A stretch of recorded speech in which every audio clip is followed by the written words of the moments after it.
달리지 않는다고 뒤에서 경적을 울렸다고 상대 차량 운전자에게 욕설을 퍼붓고 보복운전을 한 남성이 구속됐습니다. 경찰은 이런 상습적인 보복운전자에 대해서 구속 수사하겠다고 강조했습니다. 윤파랑 기자가 취재했습니다. 부산 북구 금곡동의 고가도로, 앞쪽엔 다른 차량이 없는 상황인데도 달리던 승용차가 갑자기 속도를 줄입니다. 뒤따르던 차량이 놀란 듯 경적을 길게 울립니다. 그러자 앞선 차량 운전자는 갑자기 제동을 걸면서 운행을 방해하다가 결국 차를 세우고 내립니다. 뒷차 창문을 부술 듯 내리친 가해 운전자가 욕설을 퍼붓습니다.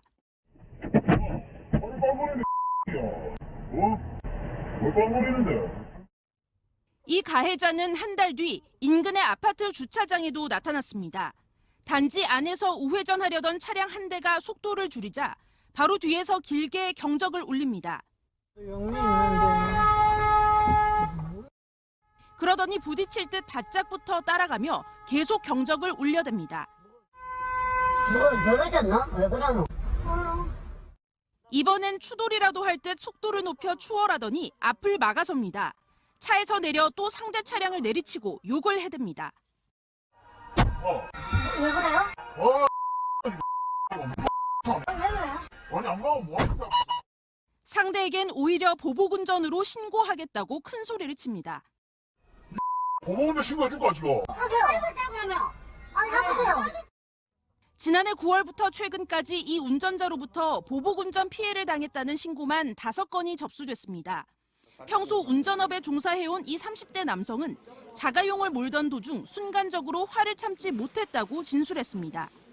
경찰은 상대 운전자에게 침을 뱉고 욕설을 하는 등 죄질이 매우 나쁘다고 보고 특수 협박 혐의로 가해 운전자를 구속하고 운전 면허도 취소했습니다. 해마다 부산에서 발생하는 보복운전 신고 건수는 400여 건. 경찰은 보복운전 행위로 입건한 이 남성을 구속하면서 강력한 처벌 의지를 보였습니다. MBC 뉴스 윤파란입니다.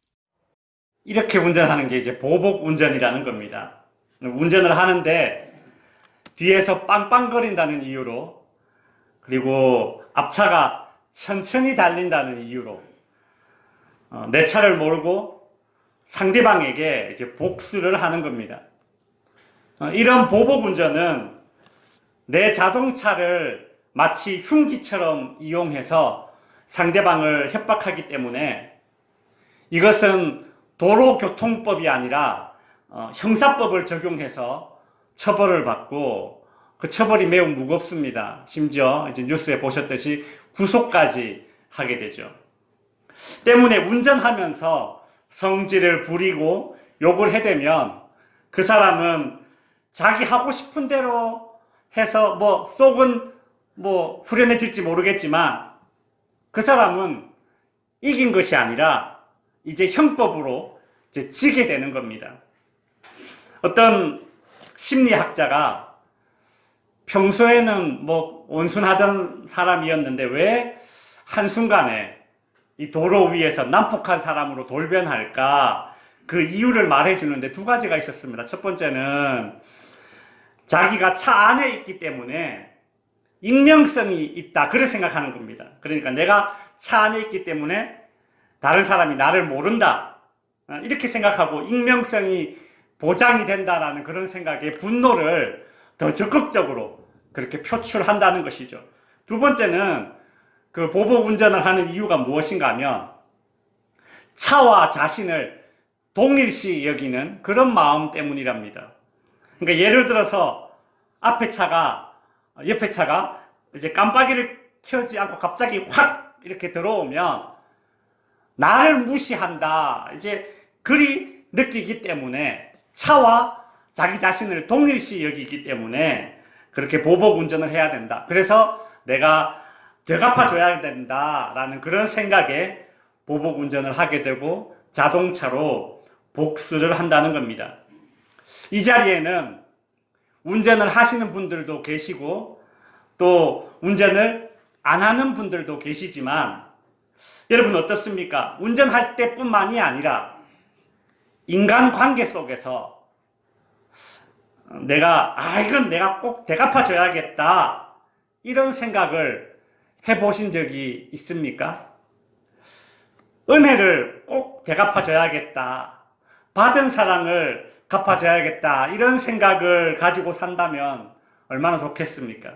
근데 그게 아니라 섭섭했던 것, 내가 무안했던 것, 내가 무시받았던 것, 내가 기분 상했던 것, 내가 손해본 것, 내가 받은 대로 그대로 되돌려줘야 직성이 풀리는 사람은, 여러분, 그런 사람은 자신의 인생을 스스로 망치는 것입니다. 복수라는 것이 마치 탄산음료와 같습니다. 마시는 순간 그냥 뭐 시원할지 몰라도 결국 그거 설탕 덩어리 아닙니까? 건강을 해치는 것이죠. 받은 대로 되갚으면서 살면 속이 시원한 것 같지만 결국은 그것이 나를 야금야금, 내 인생을 야금야금 망가뜨린다는 것입니다. 그 중국의 사천성에서 실제 있었던 사건입니다. 27세의 한 청년이 일가족 3명을 무참하게 살해한 사건이 있었습니다. 왜 그랬을까요? 경찰이 조사를 하다 보니까 20년 전에, 그러니까 이 청년이 7살 때 자기 아버지와 어떤 사람이 서로 시비가 붙어서 몸싸움을 하다가 그만 이 아버지가 죽게 되었습니다. 그때부터 이 청년은 벽에다가 아버지의 원수를 갚지 않으면 남자가 아니다.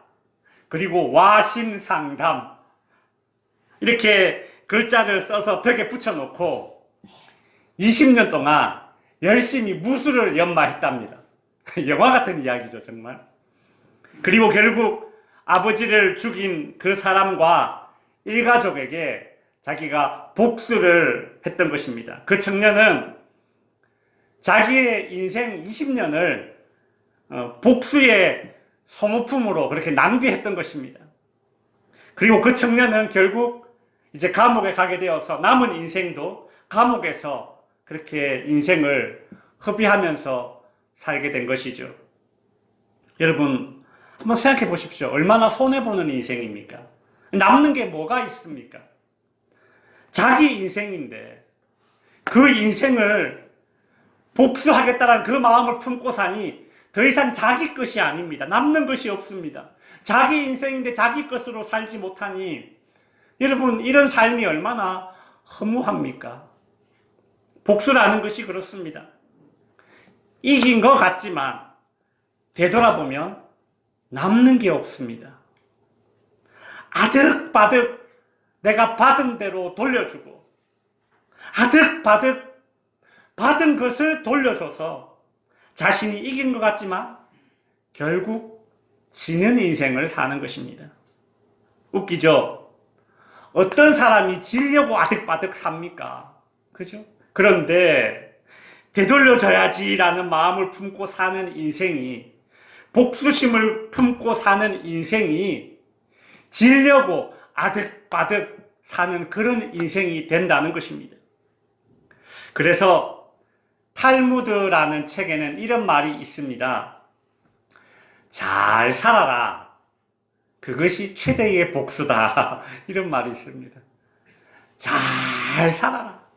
행복하게 살아라. 그게 네가 할 수 있는 최고의 복수다.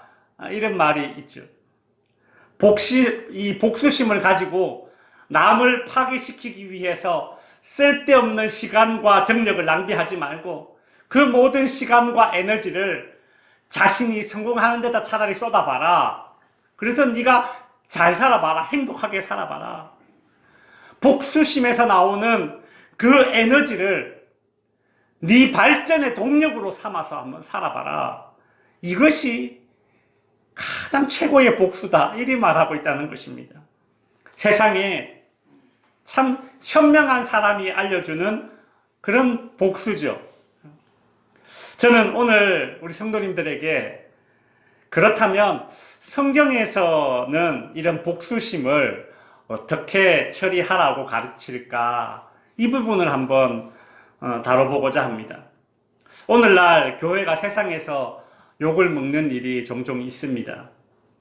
세상이 교회를 욕하는 이유는 세상이 가지고 있는 그런 도덕적인 기준에 교회가 미치지 못한다, 그리 판단하고 있기 때문이죠. 세상 사람들은 그렇습니다. 나는 그렇게 못 살아도 너는 그렇게 살아야지. 그런 이중적인 잣대를 가지고 다른 사람을 평가하고 그리고 교회를 평가합니다. 그런 측면에서는 다소 억울한 면이 있겠지만 이거는 예수 믿는 사람들이 짊어지고 가야 할 십자가입니다. 숙제입니다. 이건 사명입니다. 그러나 여러분 억울해하지는 마십시오. 왜냐하면 여러분이 이 숙제를 잘 감당하면 훗날 그 삶은 하나님 앞에서 받는 것이기 때문입니다. 오늘날 교회가 세상에게 욕을 먹지만 초대교회, 즉 이 땅에 교회가 처음 생겼을 때에 교회는 세상에서 칭찬을 받았습니다. 오늘 본문 13절에 보시면 그 나머지는 감히 그들과 상종하는 사람이 없으나 백성이 칭송하더라 라고 하죠. 상종하는 사람은 없으나 백성이 칭송하더라. 이게 무슨 말입니까? 쉽게 이런 겁니다. 교회에 선뜻 나오지는 않지만 그래도 교회를 향해 칭찬을 하더라, 그 얘기입니다. 사람들이 지금 당장 교회에 나오지는 않더라도 교회가 칭찬을 받는다면, 즉 교인들 한 명 한 명이 사람들에게 칭찬을 받고 마을에서도 인정을 받는다면 그 다음에 어떻게 되느냐? 14절에 이런 일이 일어난다는 것이죠. 믿고 주께로 나오는 자가 더 많아진다라는 것입니다. 초대교회는 백성들에게 칭송받는 공동체가 되었습니다. 초대교회가 성령 충만하고 사람들에게 칭찬을 받으니까 시기하는 무리가 생겼습니다. 바로 대제사장들, 사두개인들 같은 이런 유대교 종교 지도자들입니다. 오늘 본문 17절에 보면 이 유대인 종교 지도자들은 교회를 향해서 마음의 시기가 가득해졌습니다. 그래서 어떻게 합니까? 18절에 보면 사도들을 잡아다가 옥에 가두었다라고 하죠. 여러분, 이 당시는 종교와 정치가 분리되지 않았던 이 고대 시대였기 때문에 유대 종교 지도자들이 자기 마음대로 권력을 휘두르고 교회를 핍박했습니다. 요즘도 이슬람 국가에 가면 종교 경찰이라는 사람들이 있습니다.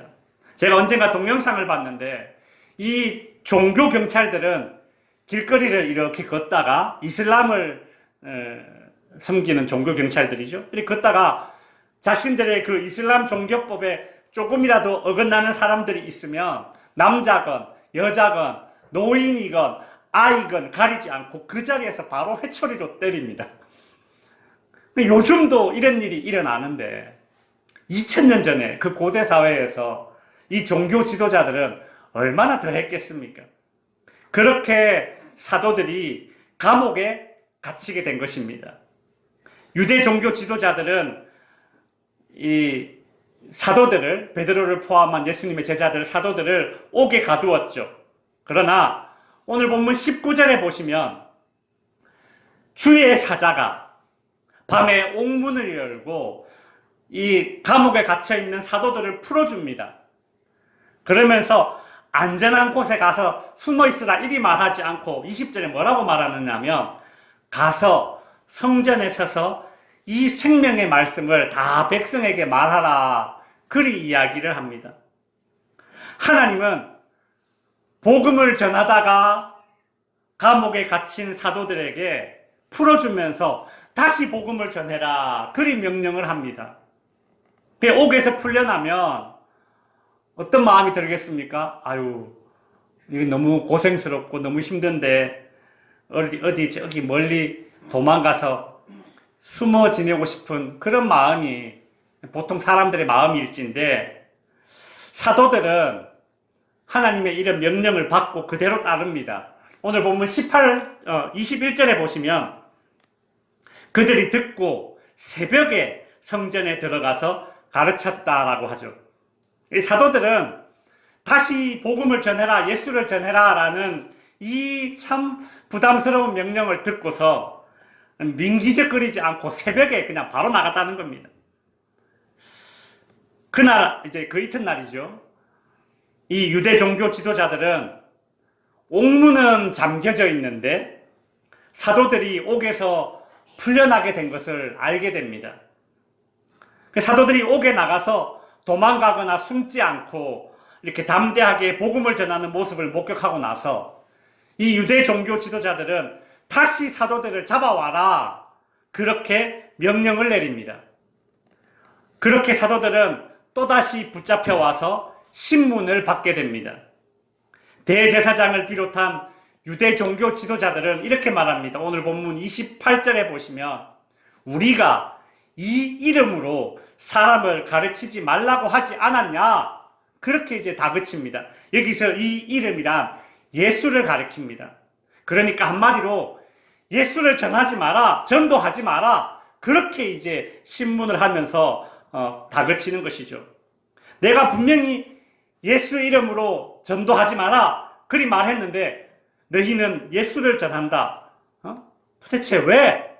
너희들이 예수를 전하는 이유는 이거 하나밖에 없어. 28절 후반부에 보면 이 사람의 피, 즉 예수의 피를 우리에게 돌리고자 함이 아니냐, 이렇게 이야기합니다. 여러분, 예수님을 모함해서 십자가에 못 박히도록 한 사람들은 유대의 종교 지도자들, 자기 자신들입니다. 죄 없는 사람에게, 죄 없는 예수님에게 사형을 집행해놓고서는, 그래놓고서는 그 핏값을, 그 책임을 지금 사도들에게, 제자들에게, 예수님의 제자들에게 뒤집어 씌우고 있는 것입니다. 이걸 일컬어서 적반하장이라고 하죠. 방귀 낀 놈이 성낸다더니 지금 딱 그 꼴입니다. 여러분, 살면서 적반하장의 꼴을 당하면 참 얼마나 기가 막힙니까? 정말 상대하기 싫을 겁니다. 말도 섞기 싫을 겁니다. 지금 유대 종교 지도자들이 사도들에게 그리 적반하장의 태도를 보이고 있는 것입니다. 그런데 그 순간 베드로와 사도들은 자기에게 적반하장으로 굴고 있는 그 순간을 복음을 전하는 그런 기회로 삼습니다. 29절에 보면 베드로와 사도들이 대답하여 이르되 30절 너희가 나무에 달아 죽인 예수를 우리 조상의 하나님이 살리셨다. 31절 그러니까 너희는 회개하고 제사함을 받아라. 그 말을 한 것입니다. 여러분, 베드로와 사도들은 자신들을 옥에 가두고 잘못을 뒤집어 씌우면서 적반하장으로 굴고 있는 이 대제사장들과 종교 지도자들에게 예수를 전했습니다. 전도를 한 겁니다. 마음 같아서는 복수를 해도 시원찮은 사람들에게 어떻게 한 겁니까? 예수를 전한 겁니다. 그렇습니다. 복수 말고 예수를 전한 겁니다. 글자 한 글자 차이인데요. 복수가 아닌 예수를 전해준 겁니다. 한번 따라해 주십시오. 복수 말고 예수. 여러분, 글자 한 글자 차이입니다. 복수 말고 예수. 이게 성도들이 이기는 인생을 사는 비결입니다. 우리는 전도해야지 이런 마음을 먹으면 당장 떠오르는 사람들이 어떤 사람들이냐면 내가 아끼는 사람들, 내가 사랑하는 사람들을 떠올립니다. 그 중에서 이제 예수 안 믿는 사람들 떠올리죠. 아, 전도해야지. 그러나 오늘 본문을 통해서 우리가 알게 되는 것은 무엇인가 하면 전도는 내가 아끼는 사람, 사랑하는 사람에게만 하는 것이 아니라는 겁니다. 혹 내가 미워하는 사람, 꼴보기 싫은 사람이 있다면 그 사람에게 하는 것이 뭐라고요? 전도라는 겁니다. 미운 사람에게 욕하지 말고 예수를 전해주라는 것입니다. 그 사람이 나를 욕하는 것은, 그 사람이 나를 힘들게 하는 것은 그 사람에게 예수가 없어서 그렇다. 예수가 없어서 그렇다. 그리 생각하시고 복음을 전할 기회로 삼으면 되는 겁니다. 내 속을 뒤집어 놓는 그런 사람들에게 복수가 아니라 예수가 최고의 대응인 것입니다. 이제 말씀을 정리하겠습니다. 예수님은 제자들에게 이 악한 사람들을 어떻게 상대해야 하는지 마태복음 5장 38절부터 42절에서 아주 자세하게 예를 들어서 가르쳐 주셨습니다. 우리가 이 땅을 살면서 참 우리를 힘들게 하는 악한 사람들, 정말 복수하고 싶은 그런 마음이 생기게 만드는 그런 사람들에게 우리가 어떻게 대응해야 하나, 그 예수님이 가르쳐 준 그 대응법을 한번 살펴보죠. 38절입니다. 눈은 눈으로, 이는 이로 갚으라 하였다는 것을 너희가 들었으나 눈에는 눈, 이에는 이, 즉 받은 대로 되돌려줘라. 이게 세상의 주장입니다. 즉 정당한 복수가 있다 없다? 있다. 정당한 복수가 있다. 그러니 받은 대로 되돌려줘라. 그리 주장하는 것이죠. 그런데 예수님은 그렇게 가르치지 않으셨습니다. 39절에 보시면 나는 너희에게 이르노니 악한 자를 대적하지 말라. 누구든지 네 오른쪽 뺨을 치거든 왼쪽도 돌려대라. 그리 말씀하십니다. 여러분, 오른쪽 뺨을 치거든 왼쪽 뺨도 돌려대라. 이리 말씀하십니다. 이것은 자존심을 내세우는 사람은 절대 못하는 행동입니다. 사실 사람은 자존심 때문에 복수하려는 마음을 품게 될 때가 많지 않습니까? 내 자존심을 상하게 하는 사람, 그 사람에게 내가 어떻게 해서든 내가 똑같이 되돌려 주리라. 그런 마음이 생기죠. 그러니까 내 자존심을 뭉거뜨리는 사람이 내 복수의 대상이 될 수 있겠지만 오늘 주님은 뭐라고 말씀하십니까? 자존심 때문에 복수하지 마라. 그리 가르치고 있는 것이죠. 40절에 뭐라고 이야기합니까? 또 너를 고발하여 속옷을 가지고자 하는 자에게 겉옷까지 가지게 해라. 가지고자 하는 자에게 가지게 해라. 즉 나에게 물질적으로 손해를 끼치는 사람이 나의 복수의 대상이 될 수 있겠지만 복수하지 마라. 주님이 그리 말씀하고 있습니다. 우리 뭐 하나 손해보면 괘씸해 하면서 나도 똑같이 저 사람에게 손해를 끼쳐야 되는 그런 마음이 생기지 않습니까? 그러니까 어떤 물질적으로 손해를 끼치는 사람이 인간 세상에서는 복수의 대상이 된다는 겁니다. 그러나 우리 주님께서는 물질 때문에, 돈 때문에 복수하지 마라. 그리 이야기하고 있죠. 41절에 뭐라고 얘기합니까? 또 누구든지 너로 억지로 오리를 가게 하거든 그 사람과 심리를 동행해줘라. 그리 말씀하고 있습니다. 억지로 뭔가를 강요하는 사람, 억지로 뭔가를 강요하는 사람. 좀 더 확장해서 적용하자면 내 수고를 인정해주지 않으면서 당연하게 여기는 사람들. 월급은 쥐꼬리만큼 주면서 온갖 잡심부름까지 시키는 직장 상사 한번 쓱 떠올려 보십시오. 정당한 보수는 주지 않으면서 열정페이를 강요하는 회사. 자기는 편한 일, 생색나는 일만 하면서 나에게는 힘든 일만 맡기는 직장 상사 혹은 직장 동료. 수고하고 헌신해도 알아주지 않는 시댁 식구들. 마음 한켠으로는 이 모든 사람들이 복수의 대상이 될 수 있겠지만 그렇게 하지 말라는 것입니다.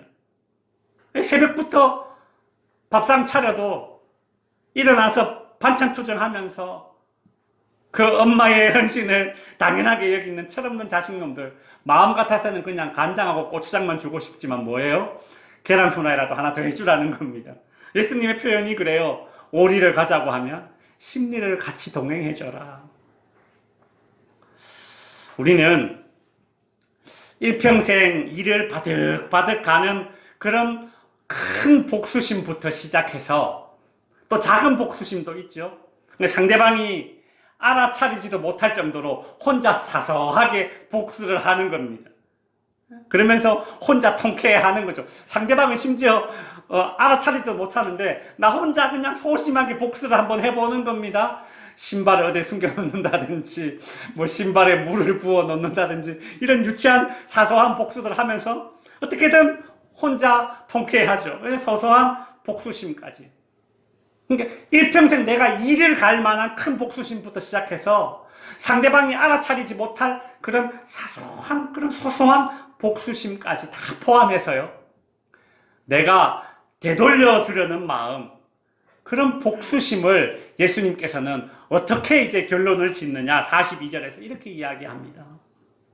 내게 구하는 자에게 뭐하며 주며 내게 꾸고자 하는 자에게 거절하지 말라라고 이야기하죠.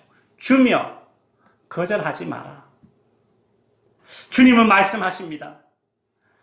상대방에게 무엇인가를 잃게 만들어서 그렇게 복수를 하려고 하지 말고 주라는 것입니다. 상대방에게 무엇인가를 얻게 해주라는 것입니다. 여러분, 상대방에게 무엇을 얻게 해주는 게 가장 좋은 복수겠습니까? 여기서 복수는 선한 복수죠. 무엇인가 하면 바로 예수입니다. 예수. 복수도 상대방에게 주는 것이고 예수도 상대방에게 우리가 주는 것입니다. 그러니 여러분, 복수 말고 예수를 주시기 바랍니다. 그게 여러분이 잘 되는 비결이고 여러분이 이기는 인생을 사는 비결이 되는 것입니다. 성도 여러분, 우리 이제 2024년 올해부터는 아이고, 지가 나한테 어떻게 했는데 이런 마음을 품고서 언제 터질지 모르는 그 복수의 시한폭탄을 안고 살아가는 인생으로 살지 맙시다. 지가 나한테 어떻게 했는데 이런 마음을 가질 것이 아니라 주님이 나한테 어떻게 해줬는데 주님이 나한테 어떻게 해줬는데 이 마음을 품고 먼저 용서받은 자의 마음으로 내 주변에 있는 사람들에게 복수 말고 예수를 줄 수 있는 저와 여러분들이 될 수 있기를 주님의 이름으로 축원드립니다. 기도하겠습니다.